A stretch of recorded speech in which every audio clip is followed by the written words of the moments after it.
Morning, everybody. Morning. You guys go have a seat. My name is Gus. I'm the college pastor here at Commonway. It's good to see y'all. Can I say something? I'm in a great mood today, like a 10 out of 10 mood. So, are we all in it together? Are we a team? Look at us go. We got Cliff. I'm here. He's here. I'm ready. We got Jeremy. What's up, buddy? Now he's leaving me. All right. Matt's not here. Whatever. This morning, we'll be continuing our series in the book of James in chapter 4, primarily the first 10 verses. So if you want to turn there or follow along on the screen, my good friend Ryan is going to come and read this for us. Ryan's one of my best buds. He's an architect, so if you need a straight line or a right angle, just talk to him after the service. He'll bust one out. James 4, verses 1 through 10. Gus says the sweetest things. Good morning. James 4, 1 through 10. What causes fights and quarrels among you? Don't they come from your desires that battle within you? You desire, but you do not have, so you kill.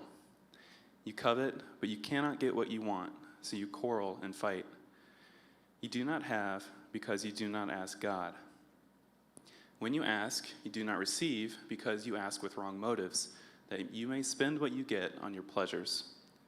You adulterous people, don't you know that friendship with the world means enmity against God? Therefore, anyone who chooses to be a friend of the world becomes an enemy of God. Or do you think that Scripture says without reason that he jealously longs for the Spirit he has caused to dwell in us? But he gives us more grace. That is why Scripture says, God opposes the proud, but shows favor to the humble. Submit yourselves then to God. Resist the devil, and he will flee from you. Come near to God, and he will come near to you. Wash your hands, you sinners, and purify your hearts, you double-minded. Grieve, mourn, and wail. Change your laughter to mourning, and your joy to gloom. Humble yourselves before the Lord, and he will lift you up. Thank you, Ryan. Big hand for Ryan, everybody. Look at him go. Ryan, you zoning out the rest of the time, or you staying tuned in? Oh, 100%. Great job, Ryan. Let's look at this first section of James together. Particularly verses 1 through 3. I like these verses so well, partly because they're just easy for me to understand. It's pretty plain, simple language, and I like that. And as you may have noticed over the past couple weeks with James, he doesn't really pull his punches when he's teaching. It's pretty grounded. It's real applicable. He's dealt with things like temptation and favoritism and taming the tongue, making sure you don't talk bad about other people. They're really relatable subjects, and chapter 4 is no different. Verse 1 could really be a sermon all on its own. What causes fights and quarrels among you? Don't they come from your desires that battle within you? This verse to me is like, a little bit of, marriage counseling, how to deal with difficult people, emotional intelligence, self-awareness, just all packaged into, a few words. First, James hits us with what's a pretty, it's like a parental question almost. What causes fights and quarrels among you? Basically, what are you fighting about?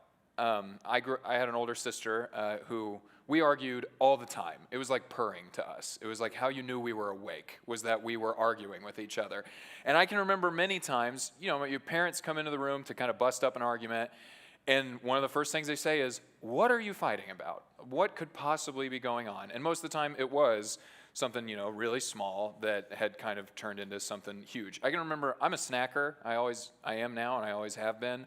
And I can remember my sister would be in the living room waiting to start a TV show, to hit play, and I would be getting a bowl of cereal, and she would just start going 10, 9, 8, 7, and I would have to scurry and then we would get in a fight. Anyway, on a more present day note, Stephanie and I very happy, but occasionally we do fight. Occasionally we get in an argument from time to time. And I hope we're not the only ones who have found ourselves in this situation where we're arguing and then all of a sudden you kind of go, what are we even fighting about? What are we actually fighting about? And James is, anyone else been there before where you've gone down that road of what are we even doing here? And James basically is kind of hits these same folks that he's writing to with the same splash of cold water question. He says, what causes all your fighting? What are you guys fighting about? To which he then kind of goes straight for the jugular with the next question. He says, don't they come from your desires that battle within you? This is more of a rhetorical question that kind of just, shuts you up and makes you think. He's saying, don't you think maybe all these conflicts, all these squabbles that you're stirring up, all this bickering, don't you think that some of that maybe has to do with what's going on inside of you?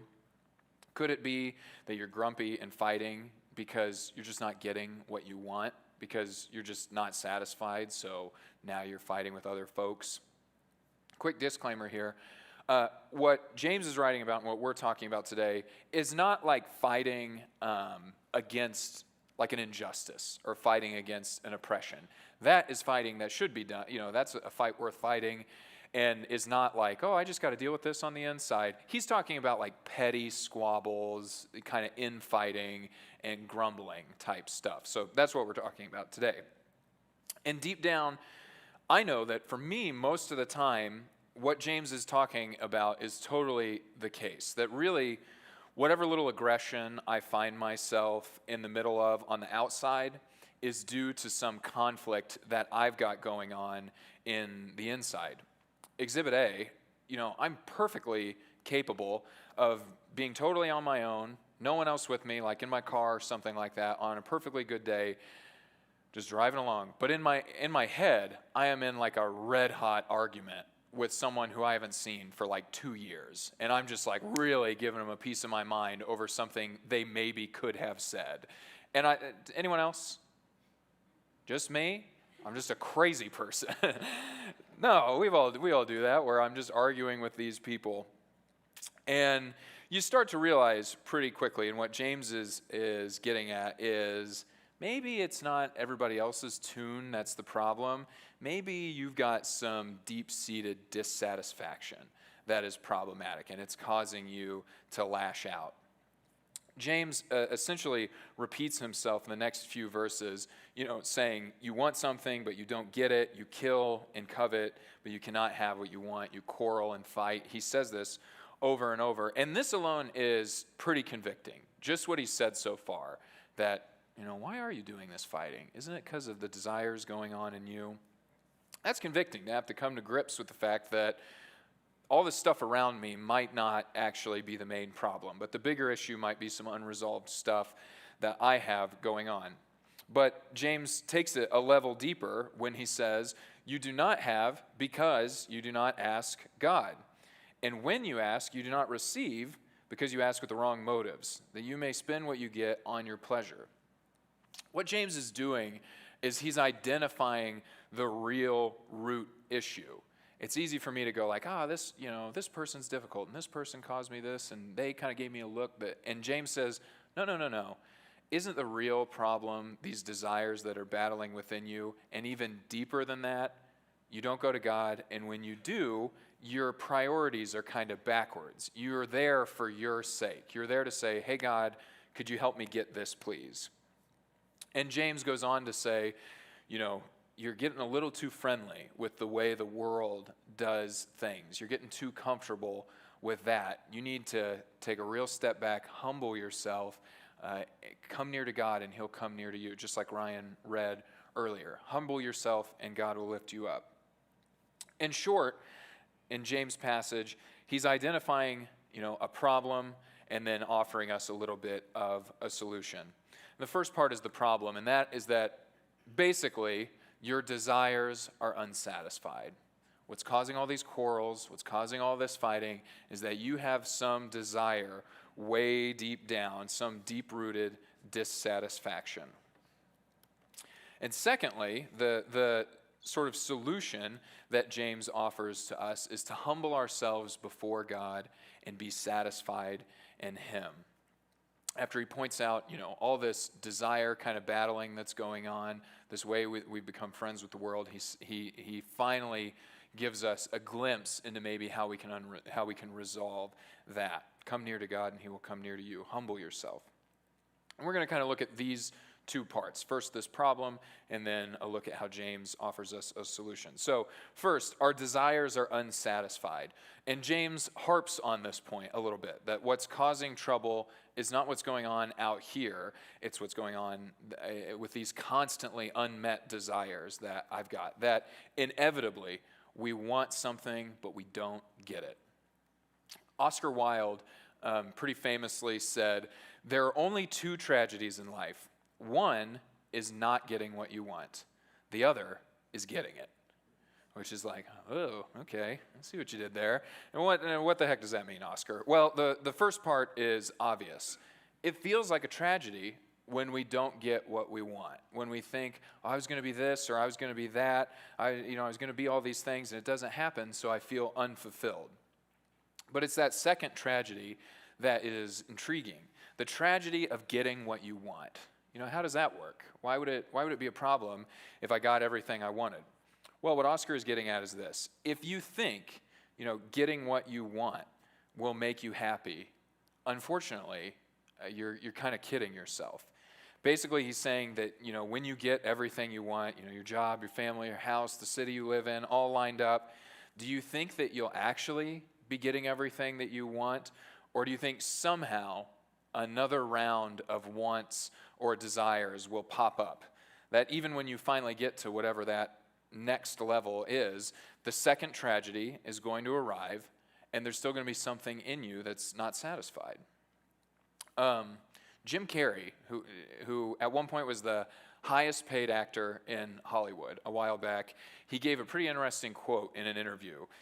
He said, "I think everybody should get rich and famous and do everything they ever dreamed of so that they can see it's not the answer." Which is, it's funny how often we have to keep learning that lesson when we see over and over and over again all these people who kind of like have it all telling us like, I'm not happy. Or us just watching them fall apart, as a public, and it's like, ugh, that didn't seem like that gave them everything they thought it was going to. And many of us know this about ourselves, that when we're constantly moving the goalposts on what we want. When it's sunny out, oh, I wish I just had a nice rainy day. I could curl up with a book and read all day. And then when it's a rainy day, I'm like, oh, I want to frolic in the sun and be free. And this is what James, as you do, frolic about. This is what James is talking about. It seems like magically, no matter where, we're at, we somehow never get what we want. We're never satisfied. And that's that second tragedy that Wilde is talking about, the tragedy of never being satisfied. Or, maybe even worse, finding out the things that you had put so much stake in don't actually satisfy your desire.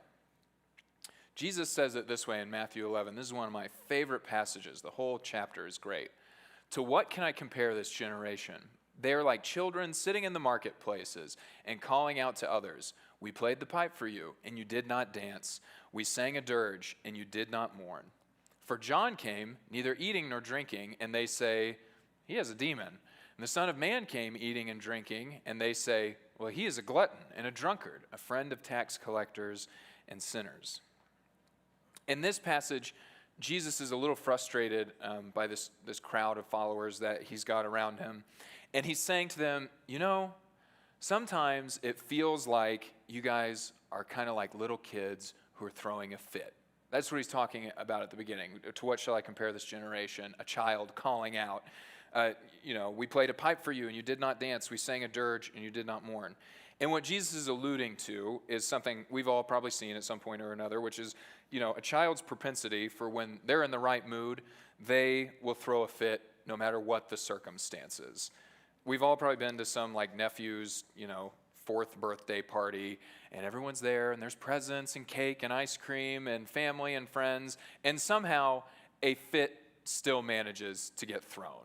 That somehow, it's like, Mom didn't let me put a fork in an electric socket. How dare she? And so, a fit is thrown. And what Jesus is saying is we can be like that. That, he plays a happy song, and we say, this song's too happy. I don't feel happy. Play a sad song. I don't feel that happy. So he plays a dirge.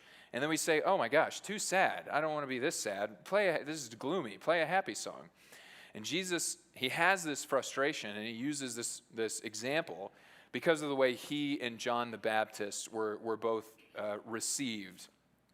And he says, John came to you very seriously. John was very stoic and kind of extreme. He didn't eat, he didn't drink, he came out of the wild. He was very, very, stoic. And you thought, everyone said, that guy he must have a demon. He's too intense, too weird. But then Jesus came yucking it up, just having a grand old time with tax collectors and sinners, turning water into wine. And everybody said, oh my gosh, he's a glutton, he's a drunkard. You weren't satisfied with John because he was too intense. And you're not satisfied with me because I'm too intense. And what Jesus and James are both getting at is this. We claim we want something, but when we arrive at it, we are often dissatisfied and grumpy. And we might trick ourselves into thinking, oh, if I could just see this, this, and this, then I'd be satisfied. If I could just have A, B, and C, then I'd be happy.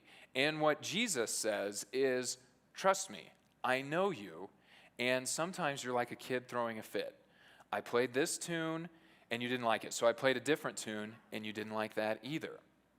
And James says, you kill and you covet, but you're not ending up with what you want. Your arguments are often actually about being unsatisfied on the inside. Deep down, unfortunately, sometimes we don't want to be satisfied by what someone else is offering. We want to be satisfied by something of our own devising. One of the very best illustrations of this is C.S. Lewis's The Great Divorce, which I cannot recommend highly enough. It's one of my absolute favorite books. And the premise of the book it's very allegorical, as you might imagine, from C.S. Lewis, is that there's this bus full of people who are taking a trip from from hell to go visit heaven. They basically get to go on a vacation to go visit heaven. And the characters are accustomed to living in the hollow, dreary, endless slums of hell, and they are getting a chance to visit the colorful, lively, adventurous expanse of heaven. But what's surprising about the book, and what makes it such a compelling read, is that the main character observes one by one as his fellow passengers reject heaven.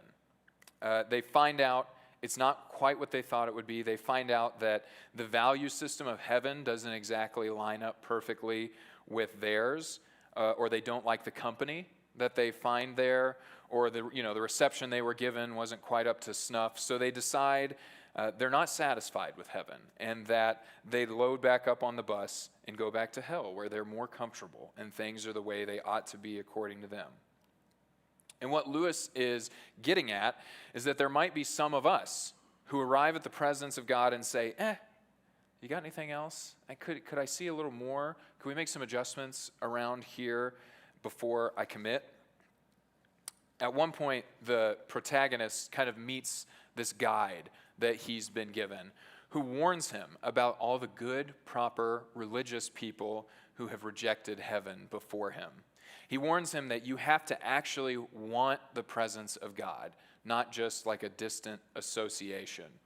You can't be a passive observer. You have to go join in the divine dance. And there are certain visitors who have come from hell to visit, and all they want to do is check out the theology of heaven. That's all they want to do, to make sure it's okay, and they're not able to enjoy it. He says, there have been men before now who got so interested in proving the existence of God that they came to care nothing for God himself, as if the good Lord had nothing to do but exist. There have been some who were so occupied in spreading Christianity that they never gave a thought to Christ. Didn't you know a lover of books that with all of his first editions and signed copies had lost the power to read them? Or an organizer of charities that had lost all love for the poor?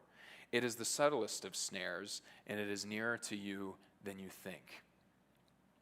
The protagonist is baffled again and again by these folks turning away from heaven for various different reasons. Some say, just like we read in Matthew, some say, hey, it's too happy here, it's too loose. You guys are just letting anybody in. And then the next character will say, It's so intense here. You guys are asking too much of me. It's too somber. And then the next says, it's too theological here. It's too, it's too indoctrinated. And the next person says, it's not theological enough. And the guide's final explanation is somewhat haunting about how we can often hold on to our own agendas, even in the light of something heavenly. He says, Milton was right. The choice of every lost soul can be expressed in the word. I ate a granola bar right before I came on stage. I've been fighting it the whole time. Give me a second. Okay. Professional public speaker. All right. Some people say, oh, it's not theological enough here. And the guide gives this final explanation, and it is kind of somewhat haunting. He says, Milton was right. The choice of every lost soul can be expressed in the words, better to reign in hell than serve in heaven. For the one principle of hell is this, I am my own. There is always something they insist on keeping, even at the price of misery. There is always something they prefer to joy.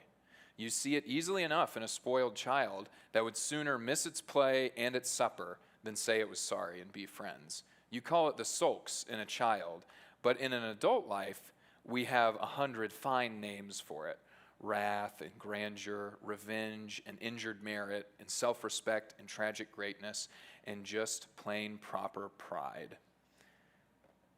The characters show again and again that they'd rather be eternally unsatisfied on their own terms than eternally satisfied with something they didn't come up with. Lewis and James, and most importantly Jesus, all assert that we are very reluctant to dance along to someone else's tune. That we could get to heaven and into God's presence and say, no thank you, I don't like it here. As James says, we've gotten too friendly with the way the world does things. We're slowly teaching ourselves to be unsatisfied with heaven, to be unsatisfied by God's goodness. And the more you buy into that, the less and less you're going to want to dance to someone else's tune. And the truth of the matter is that we're not made to be satisfied by our own song that we make up. We are not little self-fulfillment factories. That's not what we're meant to be. We are meant to be satisfied by something else. Now, unfortunately, we often look to the wrong places. There's lots of cheap fuels kind of laying around that we can pick up that can make me temporarily satisfied. I'm looking for joy or peace or acceptance or intimacy. I can find a cheap fix in distraction or sedation of some kind or another, stimulation of some kind. But pretty quickly, I end up just like the kids in the streets that Jesus was talking about, saying, I don't like this anymore. I want to try something else. I'm no longer satisfied. And we are all very, very prone to never find what we're looking for, and to never find what we're looking for because we're looking for satisfaction in things that could never satisfy us. And mistakenly, sometimes the only song I'll be happy with is the one that I choose. George MacDonald, who C.S. Lewis is largely quoting in The Great Divorce, says, man finds it hard to get what he wants because he does not want the best. God finds it hard to give because he would give the best and man will not take it. Luckily, James does point us to a solution. James helps us see kind of how we can move past this. And in a book that can be pretty preachy, James can really hit you hard.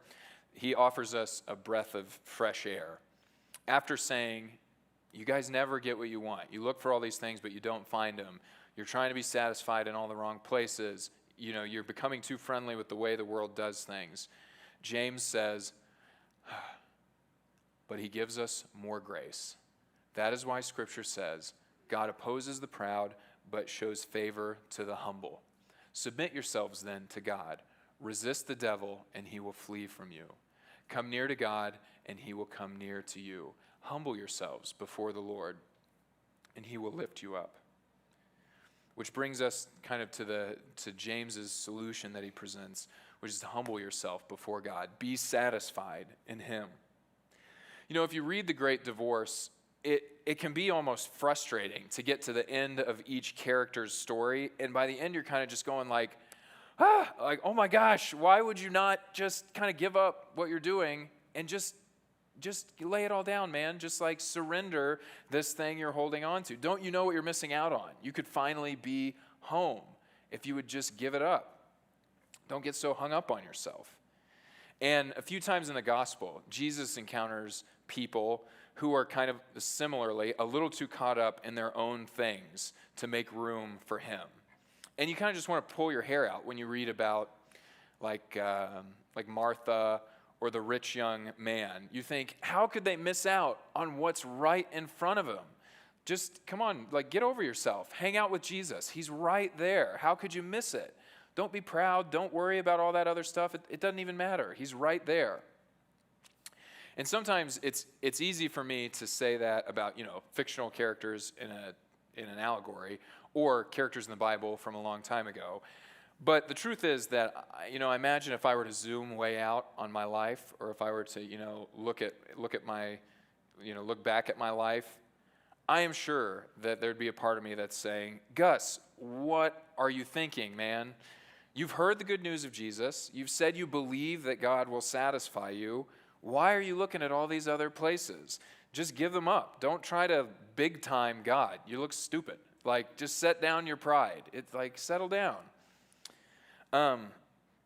There's a way that I visualize this in my head that it helps me start to be humble, and it helps my pride start to feel silly.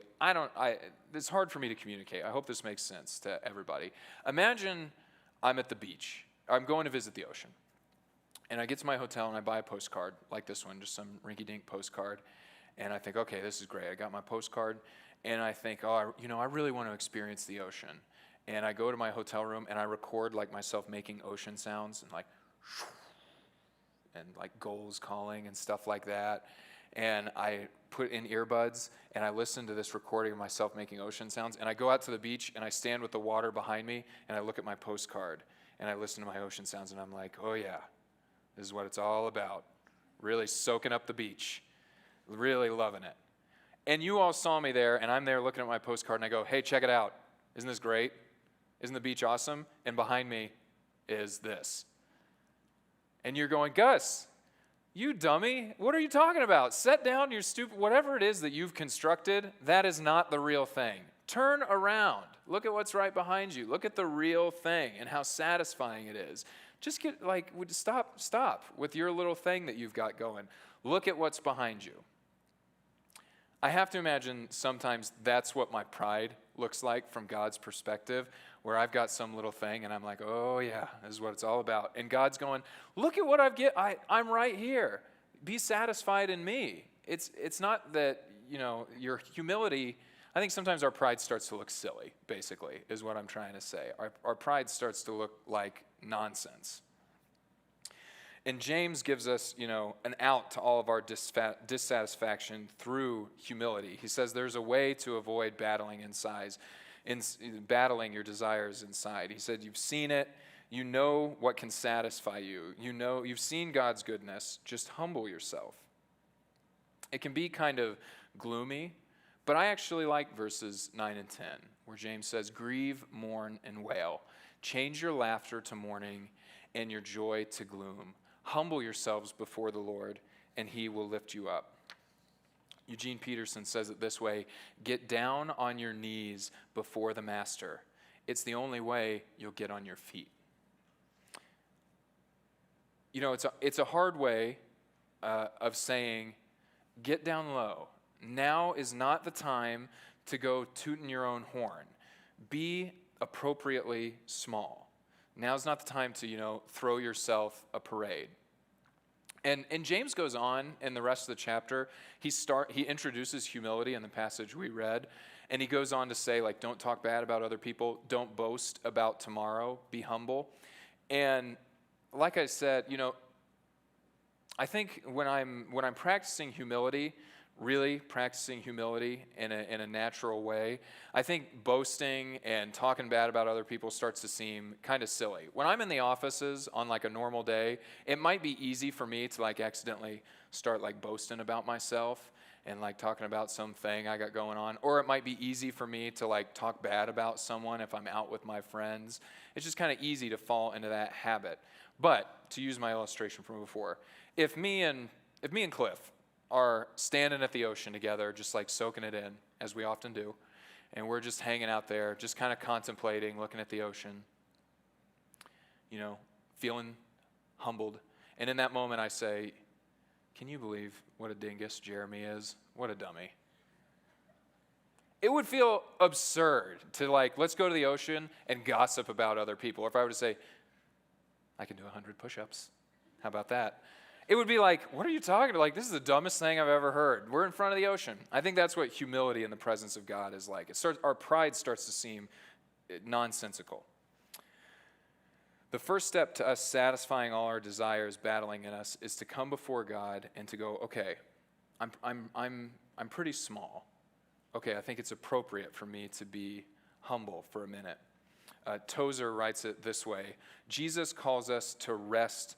It calls us to his rest, and meekness is his method.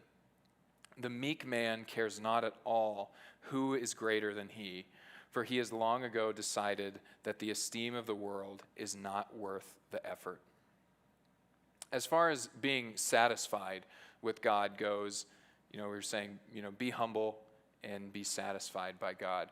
That's kind of a hard one to mandate. I don't think that's really how it works. It's hard to say, go be satisfied. Go practice, satisfaction 10 times a day. But I do think even, simple reflections and reminders, little acts of worship and praise and humility do create a balm that starts to soothe that battle that's going on inside of us. It does start to humble us. And my guess is, I'll offer this, that I think we are all a lot closer than we might think, that God is not far off. If you feel like you know the very, most basic aspects of what it means to follow Jesus, if you feel like you have a sense of what the gospel is, downstairs in the elementary rooms on the preschoolers' wall, they have written, God made me, God loves me, Jesus wants to be my friend forever. I can get a lot of satisfaction out of that. And it's easy for me to go, okay, that and da-da-da-da-da-da-da. And I think it's good for us to cut that out from time to time. That and can be pretty dangerous. That what God calls us to be is satisfied by him. He doesn't say, be satisfied and impressive. Be satisfied and, the smartest guy in the room. He says, be satisfied in me. So I think even if we just know those basic little things, that I'm safe with Jesus, that I'm loved by him, the Holy Spirit is with me and active, I can be satisfied in those. I don't have to be a scholar. And we can just remind ourselves of those, just those little truths that we know, and that's enough. This week, Psalms 37:4 has kind of been rattling around in my brain. And I think because it's kind of a mirror image of the problems we see in James. It's the flip, because we see, delight yourself in the Lord, and he will give you the desires of your heart, as opposed to in James, which is, my desires, my desires, my desires, my desires, my desires, maybe I'll one day find my way to God. This says, delight yourself in the Lord, and he will give you the desires of your heart. And if I had to guess, I think there's a little secret wisdom going on in this verse. This is the Gus Goggin interpretation, so don't put a lot of weight on this. But I think what this verse is actually saying is, delight yourself in the Lord, and you will find the desires of your heart. I think that's it. It becomes, you delight yourself in the Lord, and all of a sudden, hey, I found what I was looking for. I just got granted the desires of my heart. One last Lewis quote, and then we'll pray together and be done. This is one of C.S. Lewis's most famous. This is C.S. Lewis 101. Him talking about our desires that we so often try to get fulfilled, try to get satisfied by all these different things in the world. and maybe they're meant for something else. Creatures are not born with desires unless satisfaction for those desires exists. A baby feels hunger. Well, there is such a thing as food. A duckling wants to swim. Well, there is such a thing as water. If I find in myself a desire which no experience in this world can satisfy, the most probable explanation is that I was made for another world. If none of my earthly pleasures satisfy it, that does not prove that the universe is a fraud. Probably, earthly pleasures were never meant to satisfy it, but only to arouse it and to suggest the real thing. Would you stand with me? Let's pray together. This is a prayer at the end of the first chapter of A.W. Tozer's Pursuit of God. It's kind of a Christian classic. In each chapter, there's a prayer at the end. This is one of those. O God, I have tasted thy goodness, and it has both satisfied me and made me thirsty for more. I am painfully conscious of my need for further grace. I am ashamed of my lack of desire. O God, the triune God, I want to want thee. I long to be filled with longing. I thirst to be made more thirsty still. Show me thy glory, I pray thee, so that I may know thee indeed. Begin in mercy a new work of love within me. Say to my soul, rise up, my love, my fair one, and come away. Then give me grace to rise and follow thee up from this misty lowland where I have wandered so long. God, I pray that we would be humble and that we would be satisfied in you. And we pray all this in Jesus' name, amen. Thank you all so much for coming this morning. Come back next week and we'll jump into James 5. Guys, have a good week.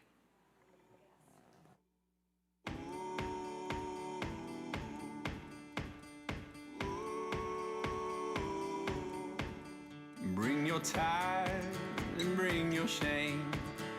Bring your guilt and bring your pain. Don't you know that's not your name? You will always be much more to me. And every day I wrestle with the voices that keep telling me I'm not right. But that's alright, 'cause I hear a voice and he calls me redeemed.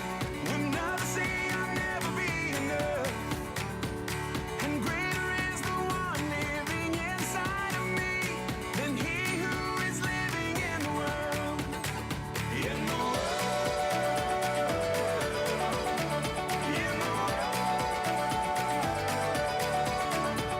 And greater is the one living inside of me than he who is living in the world.